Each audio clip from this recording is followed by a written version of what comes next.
3 दिवसीय चल रहे 13वें global festival of journalism and AVGC की मारवा स्टूडियो में पहले दिन के तीसरे सत्र में पत्रकारिता के भविष्य को आकार देने में एआई की भूमिका पर चर्चा की गई। दीप प्रज्वलन और गणेश वंदना के साथ कार्यक्रम की शुरुआत की गई। कार्यक्रम में डॉक्टर संदीप मारवा, फेस्टिवल प्रेसिडेंट, निहारिका शर्मा, दुष्यंत कुकरेजा, प्रीति दहिया, अजय वर्मा, आर.के. सिंह मौजूद रहे। डॉक्टर संदीप मारवा, फेस्टिवल प्रेसिडेंट, ने कहा, लोगों को आर्टिफिशियल इंटेलिजेंस को सही से समझकर उसका उपयोग करना चाहिए। एआई के आने से हर क्षेत्र में बहुत बदलाव हुए हैं और भविष्य में भी होंगे। वह मौजूदा अतिथिगण ने भी एआई पर अपने अपने विचार को साझा किया। कार्यक्रम में अतिथिगण द्वारा न्यूज़ बुलेटिन डे 1 का पोस्टर रिलीज किया गया। साथ ही प्रश्न उत्तर का सत्र भी रखा गया, जिसमें स्टूडेंट्स ने अतिथिगण से कई सवाल पूछे और उन सवालों के जवाब पाए। कार्यक्रम में डॉक्टर संदीप मारवा द्वारा अतिथिगण को फेस्टिवल मोमेंटो देकर सम्मानित किया गया। AI is good and bad in both senses, क्योंकि आपको प्रॉम्प्ट देना है। आप कोई भी ऐप यूज करते हो, अगर आप जर्नलिस्ट हो, मे बी आप कोई स्टोरी कर रहे हो, उसके लिए आपको कुछ इनपुट चाहिए, तो आप लोग सबसे पहले डालोगे कि हाँ ठीक है, से फॉर एन एग्जांपल आपको राम मंदिर के ऊपर एक स्टोरी करनी है, कब से शुरू हुआ, कैसे बन रहा है, सो आप वो प्रॉम्प्ट डालोगे, आपको डेटा मिल जाएगा। लेकिन उस डेटा को कैसे आप कोलेट करते हो, दैट इज योर टेक। आप सोचोगे कि आपको वो स्टोरी कैसे बनानी है। आप अभी से शुरू करके पीछे जाना चाहते हो या पीछे से स्टार्ट करोगे कि पहले कहाँ से स्टार्ट हुआ था, कहाँ से बाबरी मस्जिद वाला पूरा, आप वैसे कवर करना चाहते हो।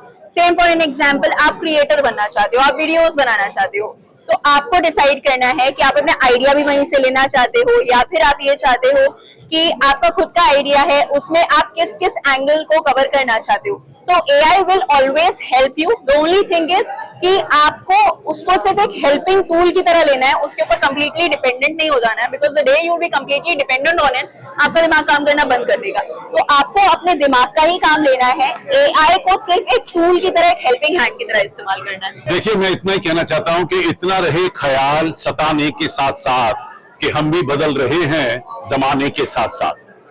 आर्टिफिशियल इंटेलिजेंस ने जर्नलिज्म को भी टच किया है और एक बहुत बड़ा इसमें बदलाव आया है। सारी दुनिया ने देखा कि दुनिया के राष्ट्रपति और प्रधानमंत्रियों ने कुंभ के मेले में जाकर स्नान कर लिया है।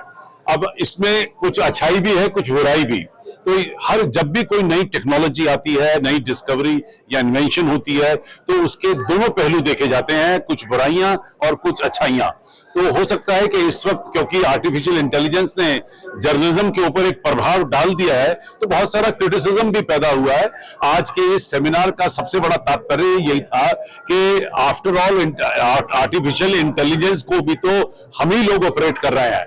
तो इसका हमें क्या करना है कि मशीनों का इस्तेमाल करना है, मशीनों से इस्तेमाल नहीं होना है। बस ये आज के सेमिनार का तत्व रहा और मुझे खुशी है कि देश भर और दुनिया भर से यहाँ लोग पहुंचे हुए हैं, तांता लगा हुआ है और बड़े जोश और लगन के साथ लोग इस पूरे फेस्टिवल में भाग ले रहे हैं। आज के सारे कार्यक्रम बड़े खूबसूरत ढंग से एक्सेप्ट किए गए हैं और मुझे उम्मीद है कि आने वाले दिनों में भी, कल और परसों भी इसी तरीके से लोगों को यहाँ पर जो एक तरफ प्रयागराज में कुंभ चल रहा है और एक तरफ यहाँ पर जर्नलिज्म का ये कुंभ चल रहा है, उसमें लोग स्नान करेंगे। AI के आने से जर्नलिज्म में इम्पैक्ट ये है कि आपके हाथ में जो टूल्स हैं वो और ज्यादा बेहतर हो गए हैं, लेकिन AI का इस्तेमाल करने के लिए हर जर्नलिस्ट को अपने दिमाग का इस्तेमाल जरूर करना पड़ेगा। ऐसा नहीं है कि हम अपने दिमाग को गिरवी रख के सिर्फ AI पे डिपेंडेंट हो जाए, उससे जर्नलिज्म बेहतर नहीं होगी। फ्यूचर ऑफ जर्नलिज्म तभी बेहतर होगा जब हम इन टूल्स का, चाहे वो AI हो, चाहे वो ChatGPT हो, चाहे कुछ और इंटेलिजेंट टूल्स आने वाले जमाने में आए, उनका इस्तेमाल अपने सेंस ऑफ जर्नलिज्म के साथ मिलाकर अगर करेंगे तो future of journalism is very bright, क्योंकि हमारे पास बेटर रिसर्च स्टोरीज होंगी, हमारे पास बेटर टॉपिक्स होंगे जिन्हें हम कवर करना चाहते हैं। लेकिन अगर हम सिर्फ और सिर्फ AI पे डिपेंडेंट हो जाएंगे तो हम जो ह्यूमन एंगल ऐड होता है उसे पीछे छोड़ देंगे, and that we can not afford to do in any situation. AI के आने के बाद से मेरे हिसाब से देखा जाए तो जर्नलिज्म पे बहुत कुछ इम्पैक्ट नहीं पड़ा है। इम्पैक्ट बस इतना ही पड़ा है, फॉर दैट मैटर, कि हमारा न्यूज जो है उसका स्पीड बढ़ गया है। क्योंकि पहले क्या होता था कि आप रिसर्च करने के लिए 25 किताबों को देखते थे या पूछते थे, फोन करते थे, बैकग्राउंड्स में जाते थे। अभी क्या है कि एआई के आने के बाद आप एक क्लिक करते हैं, आपके पास सारा डेटा आ जाता है। हम बस डेटा एनालिसिस और रिसर्च के लिए एआई को अगर रखते हैं तो जर्नलिज्म की एक्यूरेसी और ट्रस्ट बना रहेगा। अदरवाइज जर्नलिज्म में कहीं ना कहीं मिस इन्फॉर्मेशन, डिसइंफॉर्मेशन या इनएक्यूरेसी नजर आएगा।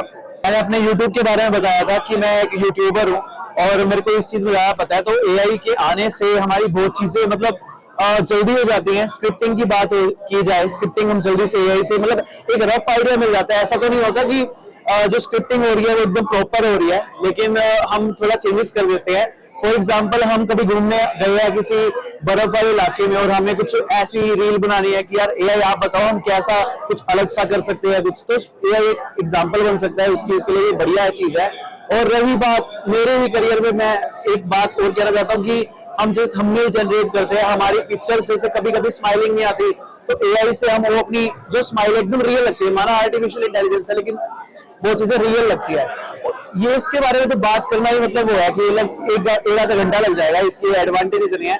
और मैं तो ये कहना चाहूंगा एआई से देखो फोन के भी साइड इफेक्ट्स होते हैं और अच्छे फायदे भी होते हैं। तो ऐसे एआई के भी बहुत साइड इफेक्ट्स भी है और अच्छे फायदे भी हैं। लेकिन हाँ भाई, अगर फ्यूचर में आगे चलना है तो एआई को थोड़ा हमने फोकस मतलब उसके पॉजिटिव देखने चाहिए।